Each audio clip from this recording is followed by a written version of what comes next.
Buonasera cari amici sportivi di Mantova TV e benvenuti a questa puntata di Tribù Biancorossa. Finalmente il Mantova riesce a scrollarsi di dosso il fardello delle 3 sconfitte consecutive e nell'incontro decisivo contro il Treviso vince per 3-0 dando anche una buona dimostrazione di gioco. Sono però cambiate parecchie cose in settimana, soprattutto è cambiato l'allenatore. Le 3 sconfitte consecutive sono costate il posto a mister Claudio Valigi e al suo posto è arrivato mister Sauro Frutti che abbiamo con noi stasera. Buonasera e benvenuto. Buonasera, grazie. E commenteremo la partita Mantova-Treviso anche con un altro ex giocatore del Mantova che non ha bisogno di presentazioni, Paolo Pupita. Buonasera Paolo. Buonasera. Tra l'altro abbiamo anche 2 bomber in studio, quindi ex bomber, quindi sarà piacevole commentare una partita con 3 gol del Mantova. Lui era bomber vero perché comunque anche... è rimasto nella storia del Mantova, quindi... Sì, poi vabbè, io comunque ho dei ricordi vaghi anche di un gol che ha fatto al Milan quando erano in Serie B, quindi fece male anche al Milan.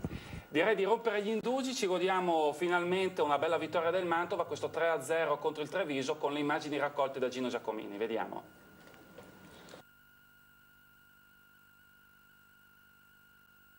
Mantova in campo contro il Treviso a caccia di una vittoria importante dopo 3 sconfitte consecutive. Il nuovo mister Sauro Frutti ripropone 7/11 della formazione che l'anno scorso vinse il campionato di Serie D. Si rivede dopo 4 mesi Alfonso Caruso al centro della difesa.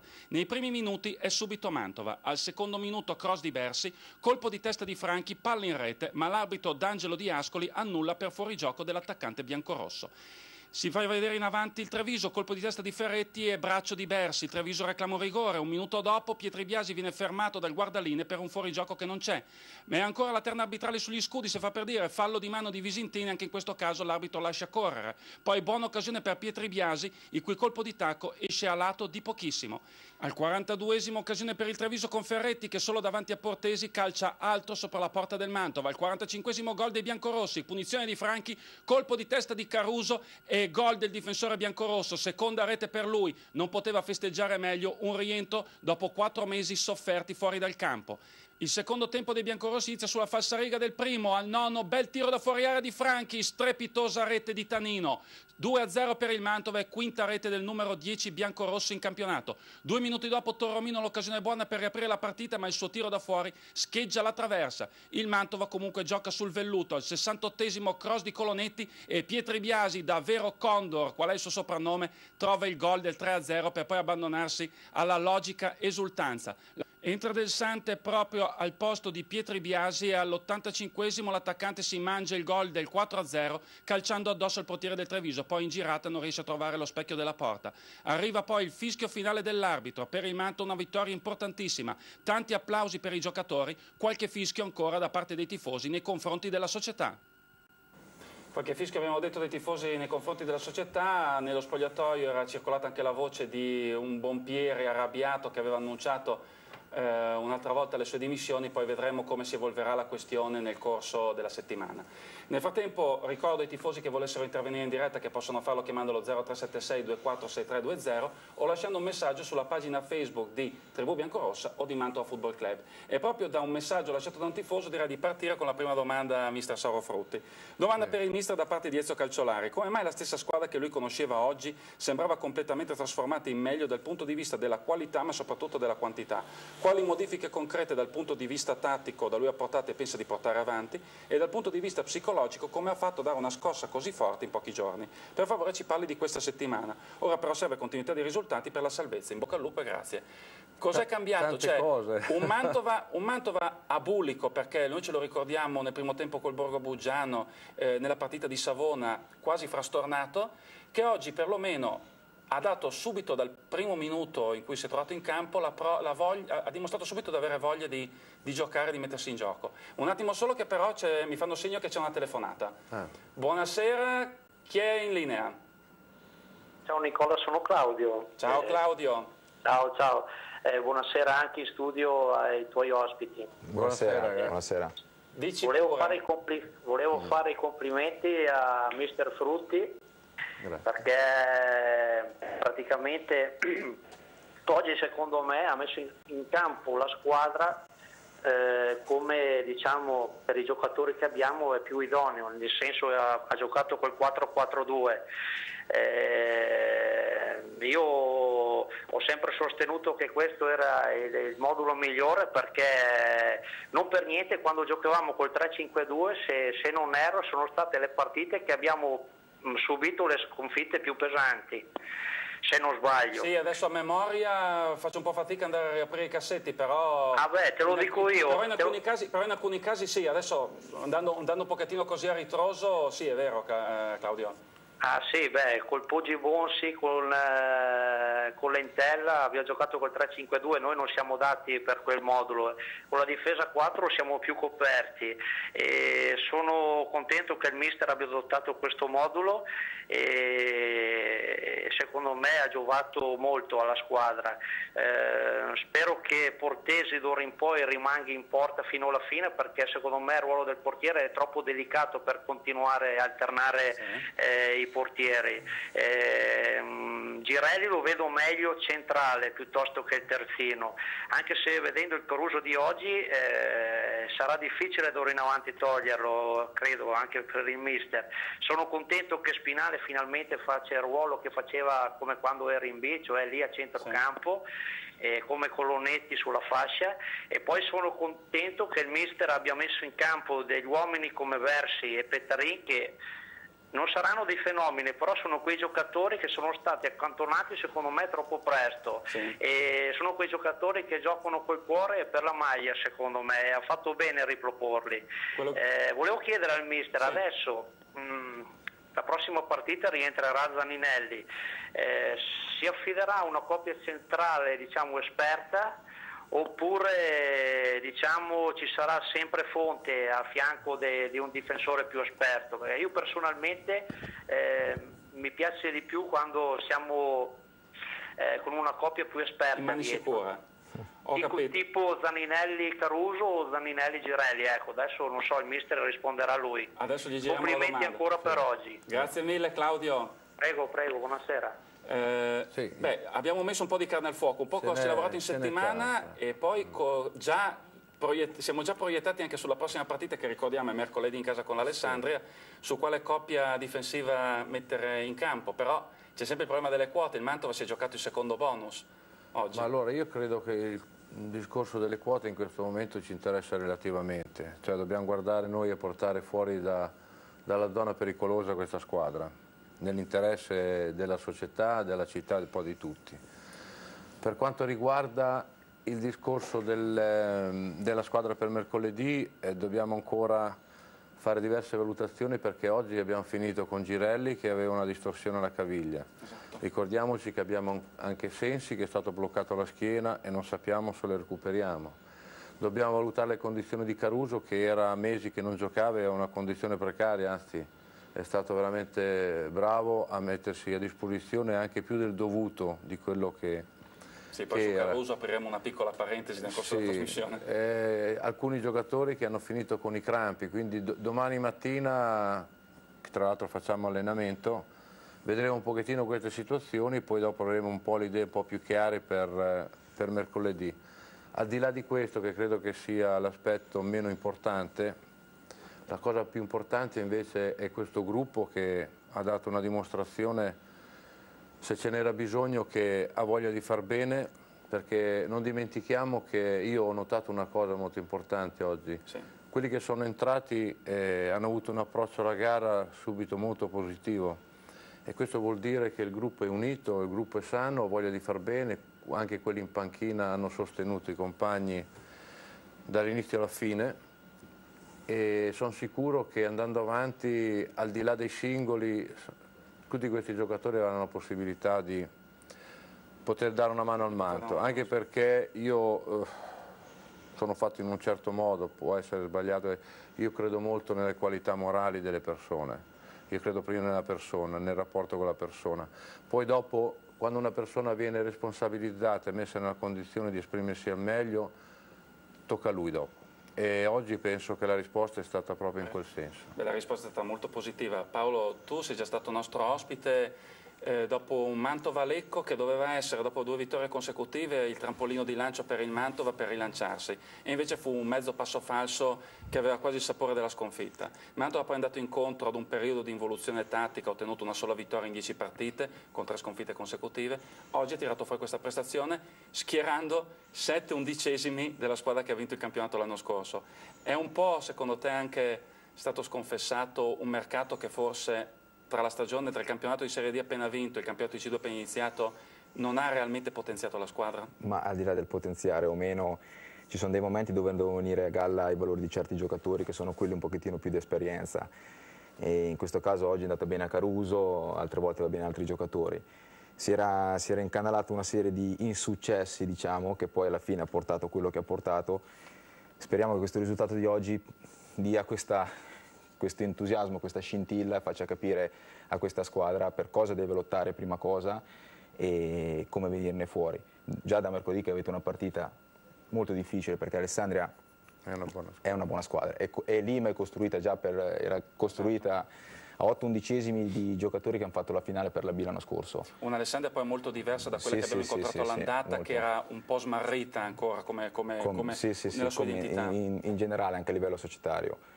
Io credo che i primi a pagare solitamente il mister, qui lo confermo, sono gli allenatori. Quando succedono queste cose, giusto che sia o sbagliata la scelta, sono sempre gli allenatori. C'è stata questa scossa, c'è stato l'ingresso di una persona competente di calcio, che è quella di Buoninsegna.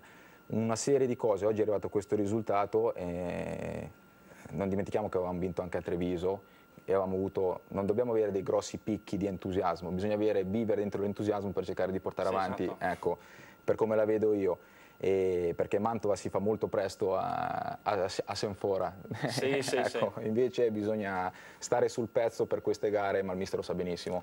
No, ma io non è che mi esalto più di tanto, perché so che il cammino è ancora lungo e difficile, avremo ancora tanti altri ostacoli. Quello che mi lascia un attimino tranquillo è lo spirito con cui i ragazzi hanno affrontato la gara di oggi, forse è il momento più difficile. Sì. No? E la risposta è stata importante. Ma io, guardate, avevo tentato, una domanda che rivolgo a tutti e due, avevo tentato un'analisi dopo Savona-Mantova, perché l'ho considerata forse uno dei punti più bassi che il Mantova aveva toccato nella stagione, perché si era vista la squadra veramente con poca mancanza, cioè tanta mancanza di voglia di lottare, cioè c'era poco spirito, e alla fine il Savona, senza fare grandi cose, è riuscito a vincere.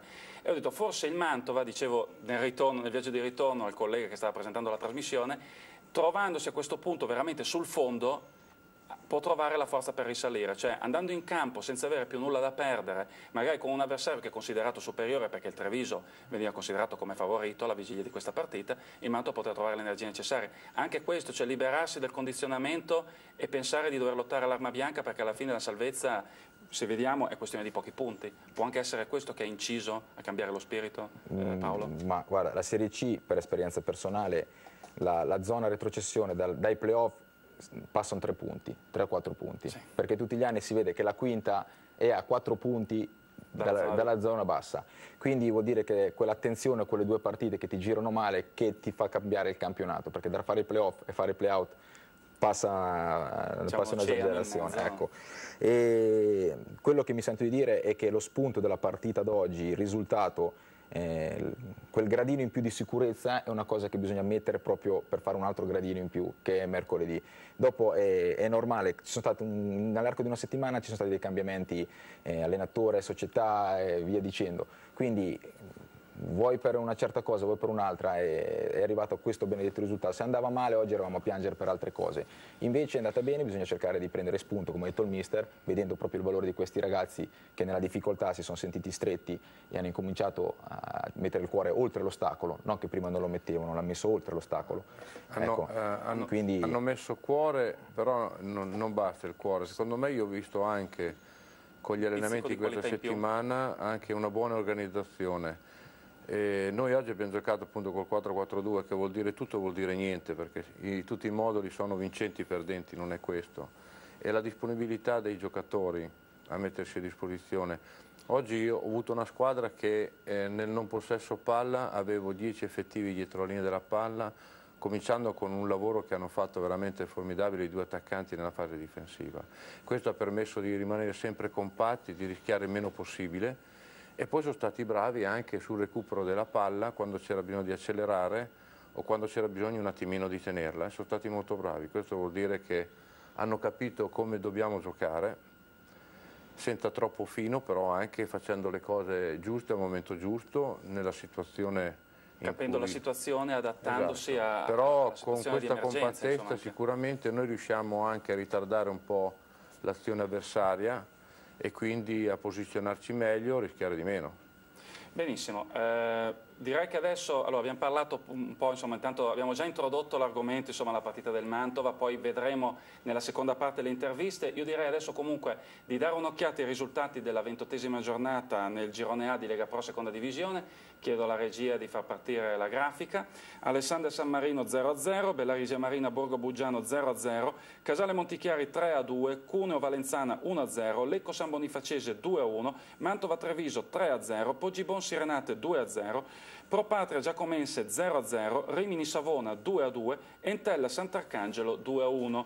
La classifica del Mantova è leggermente migliorata, i biancorossi sono ancora nella zona play-out, però sono a pari punti con la Giacomense. Si trova nella zona play-out in virtù dei confronti diretti, hanno fatto 3-3 in casa con la Giacomense e 2-2 fuori. Per i gol in trasferta che valgono doppio, la Giacomense è avvantaggiata rispetto al Mantova. Un Mantova che comunque fa un piccolo passetto in avanti.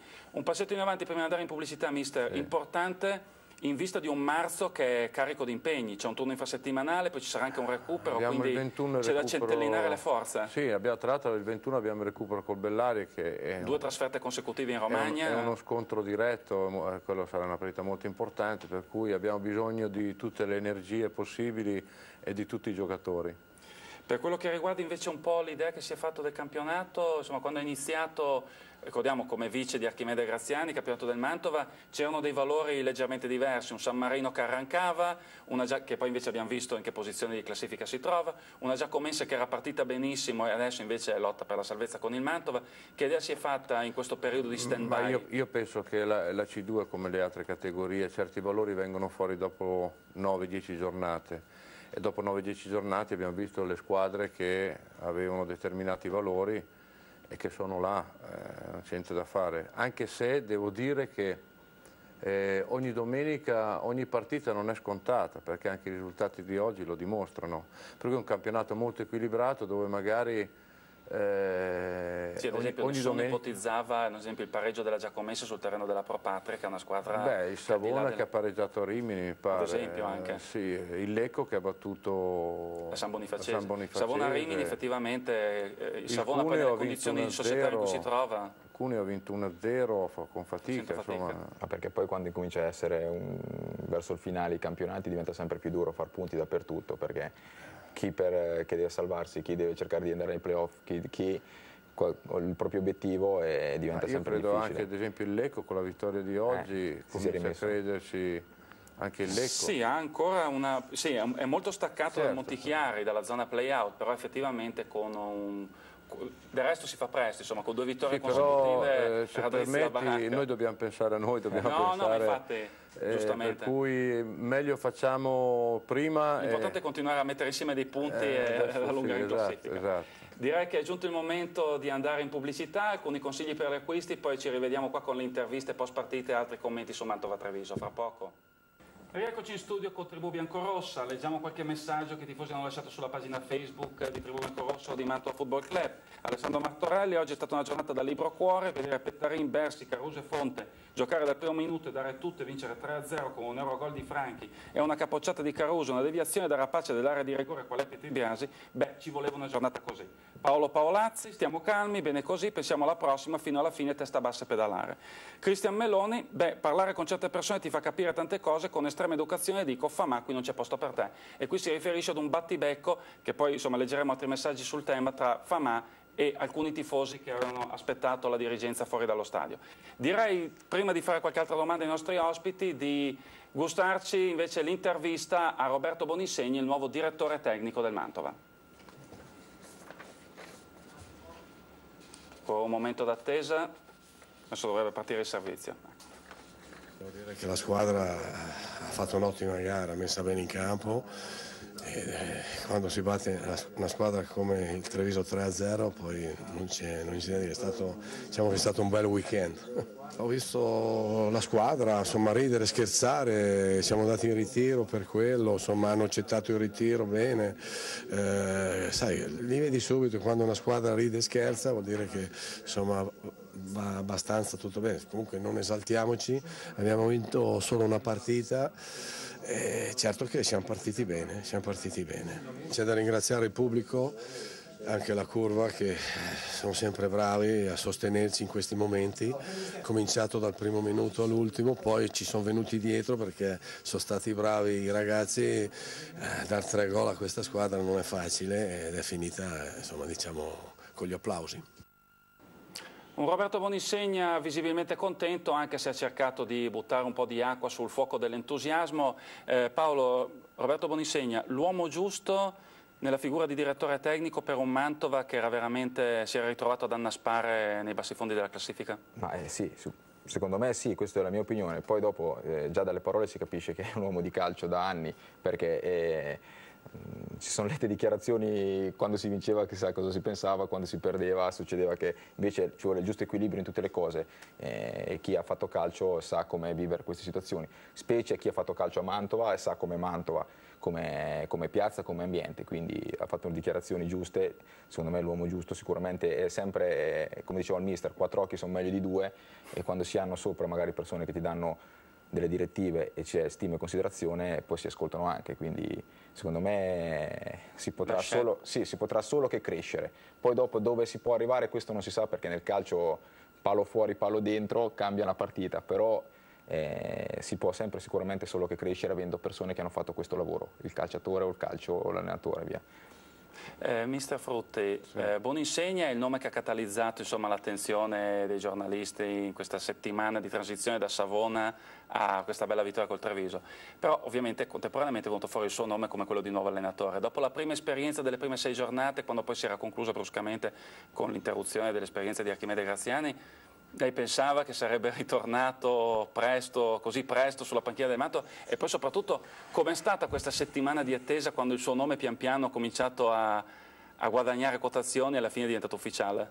Ma a parte che devo ringraziare Boninsegna che mi ha chiamato in questo momento qui, sapendo che io conoscevo già in parte questa squadra, magari sotto le veci come allenatore in seconda, però insomma conoscevo i ragazzi e tutto, e mi ha dato una bella responsabilità. Però penso che ho dovuto metabolizzare un pochettino, perché io fino al martedì a 12:30 non sapevo niente.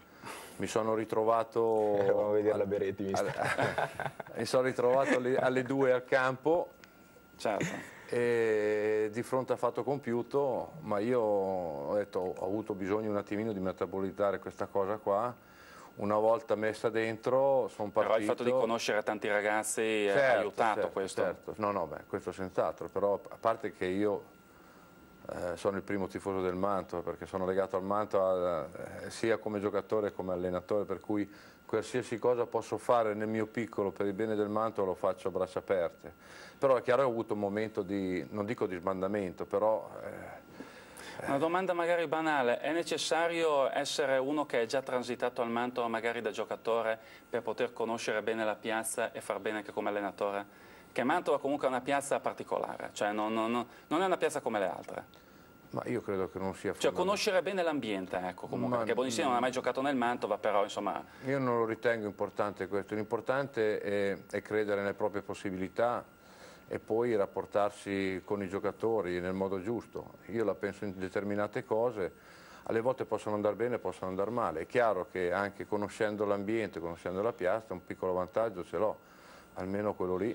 Comunque io ho avuto il mister, ho avuto il mister come allenatore, non mi ricordo in che anno, nel 2001-2002. Sì, prima che entrasse Boninsegna. Poi ho avuto Boninsegna come allenatore e come direttore, quindi sono persone che sicuramente il valore aggiunto di conoscere l'ambiente gli dà quel pizzico in più, perché è normale che quando entri già per conoscere un ambiente, al di là dell'esperienza ci vuole un qualcosina, perché non sai magari come muoverti a livello di stampa, a livello di pubblico, a livello di spogliatoio.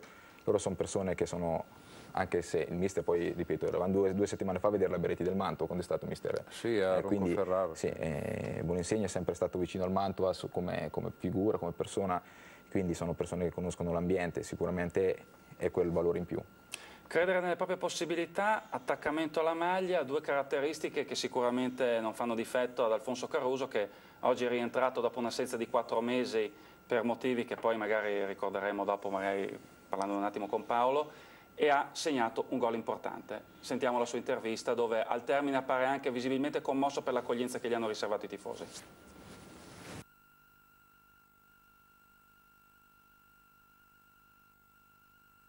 Dopo tanti mesi di assenza dal campo, rientrare così con un gol poi importante, ti è sembrato un sogno per te?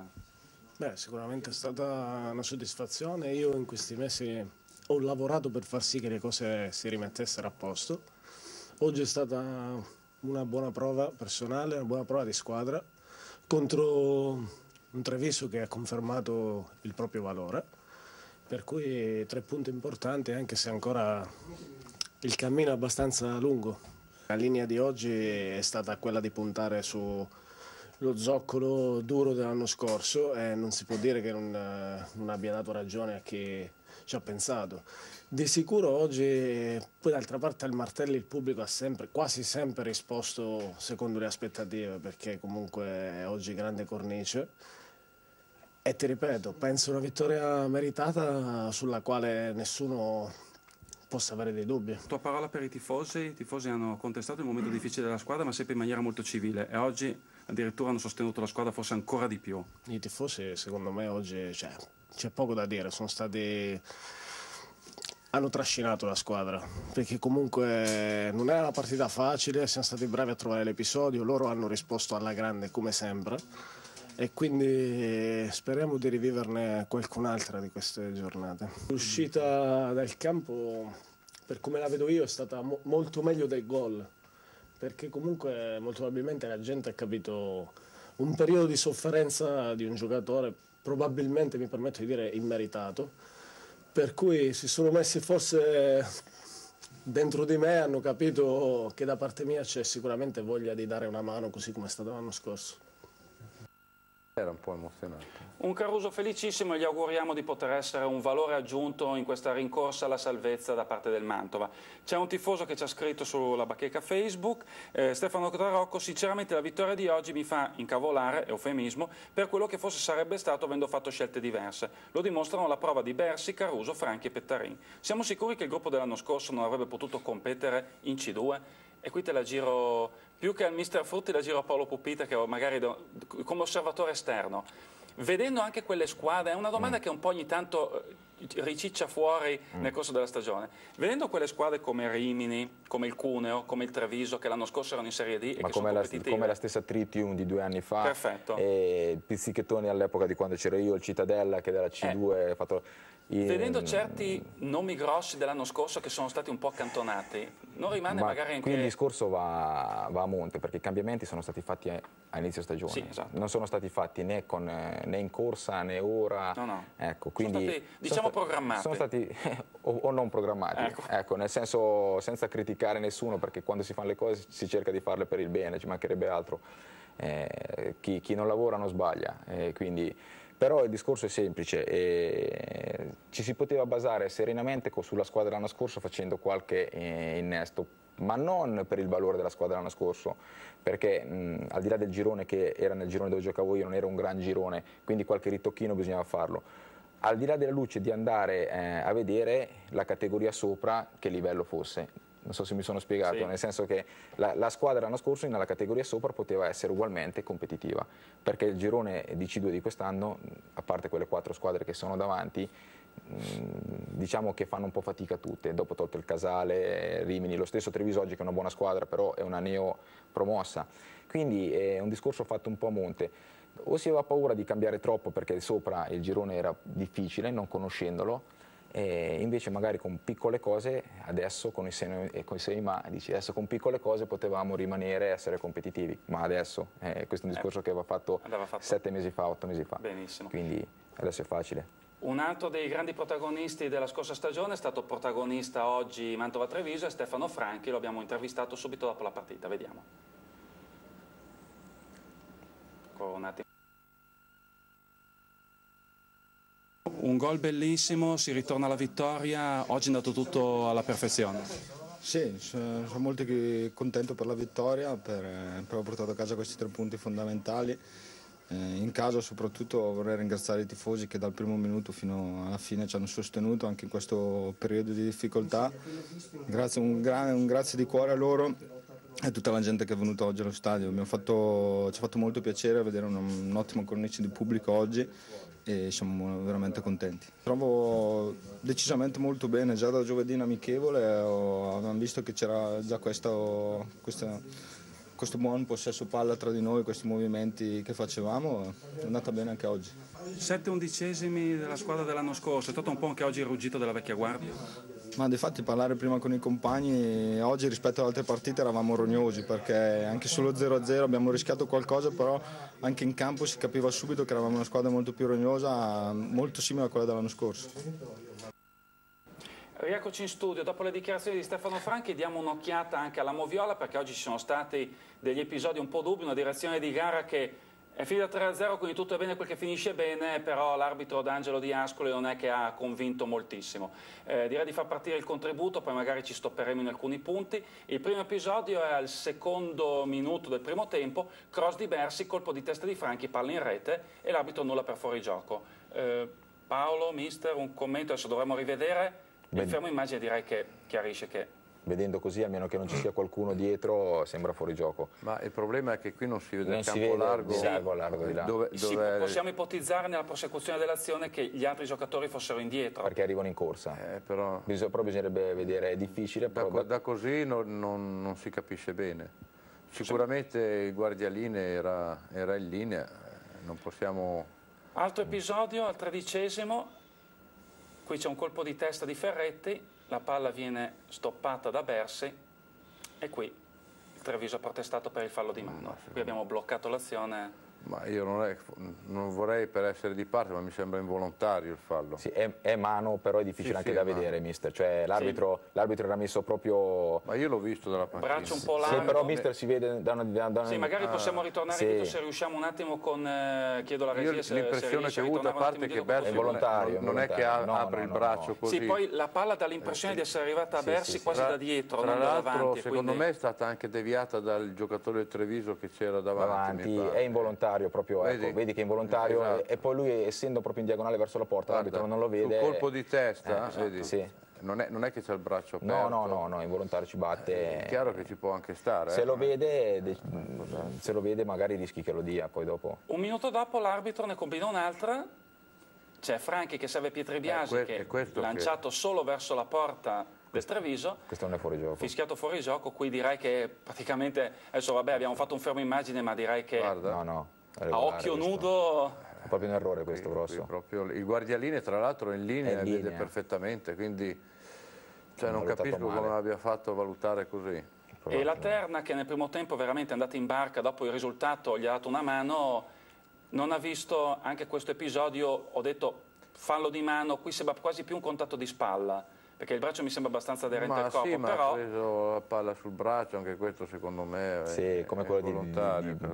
Diciamo che quello di Bersi è un po' più vistoso perché si apre il braccio e l'arbitro magari non poteva vedere. La palla era anche più veloce, quella di Bersi. Quella Bersi più veloce, però non... Una gestione della partita, mister, volendo adesso, senza magari giudicare l'arbitro, perché chiaramente il 3-0 fa dimenticare tutti anche gli episodi dubbi, però una partita... non gestita molto bene dalla Terna Vitrana, anche delle ammonizioni distribuite un po' a caso, ricordiamo del Santi addirittura ammonito intanto che era in panchina. Secondo me quella cosa lì, sì, nella gestione delle ammonizioni secondo me c'è stato qualche squilibrio, perché anche quando è stato ammonito del Santi dalla panchina, cioè a termini di regolamento ci sta, per carità, però il fallo su Pettarini era demolizione, non ha nemmeno fischiato fallo.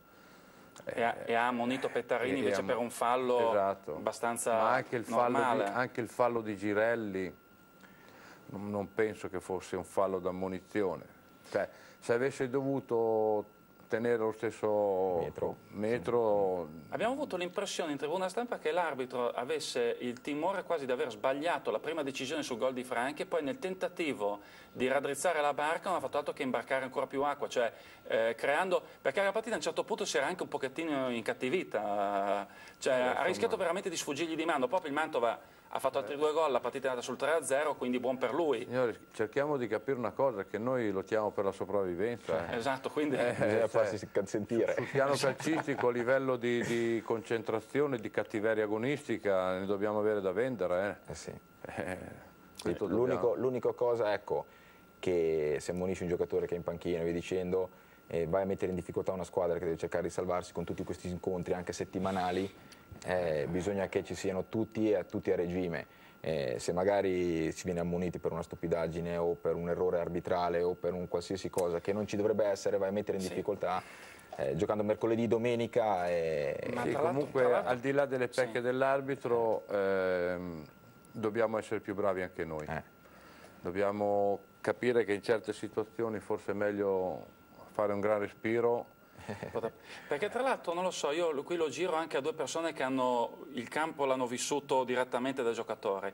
L'arbitro italiano mi ha sempre dato l'impressione di magari tollerare a volte anche il gioco un po' troppo duro, ma di non tollerare mai l'attacco alla sua personalità, cioè anche la minima... Abbiamo visto oggi l'arbitro, l'ineffabile signor D'Angelo, richiamare spesso i giocatori con scolastica severità in caso di qualche piccola protesta e poi di lasciare andare magari qualche contesto un po' duro, quindi arbitri sensibili più alla loro persona che non alla persona dei giocatori in campo. O mi sbaglio, Paolo?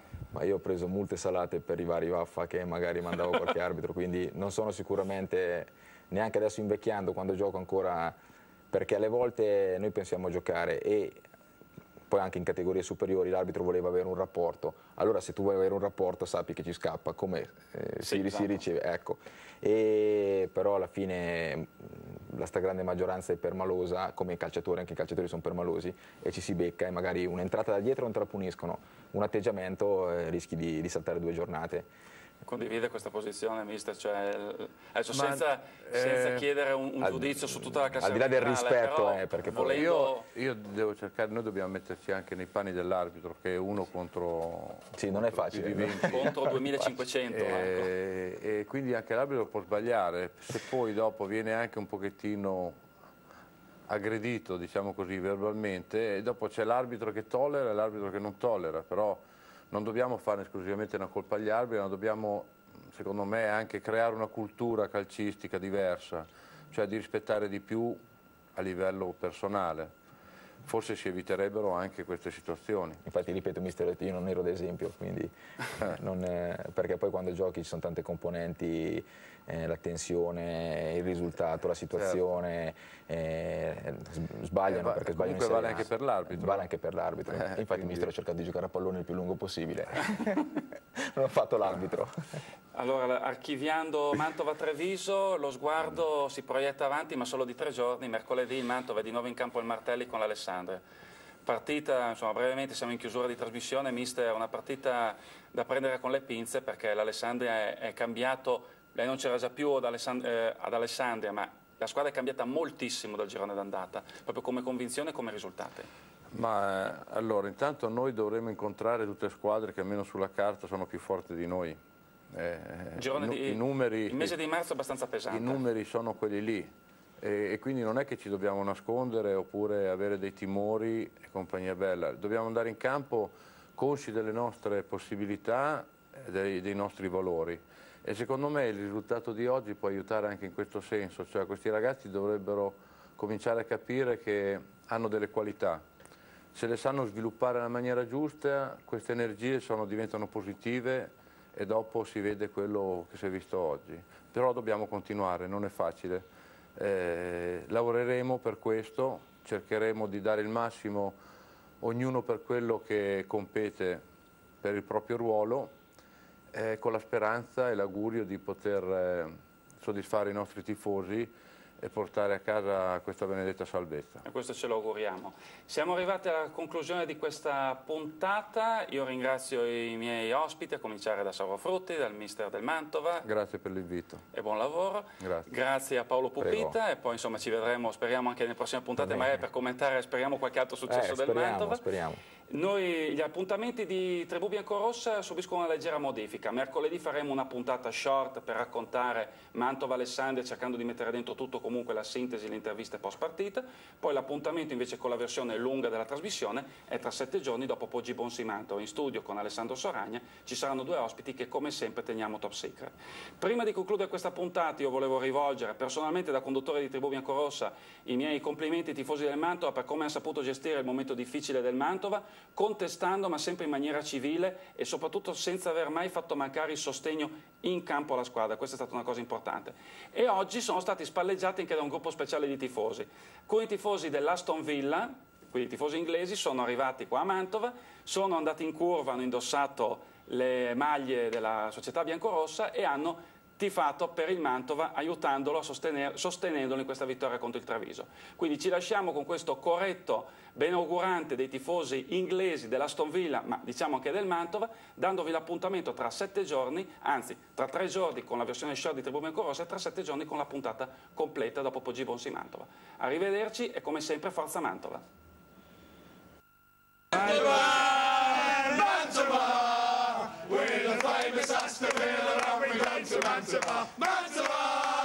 Mantova, we're the famous Aston Villa and we're going to Mantova. Mantova, Mantova, we're the famous Aston Villa and we're going to Mantova.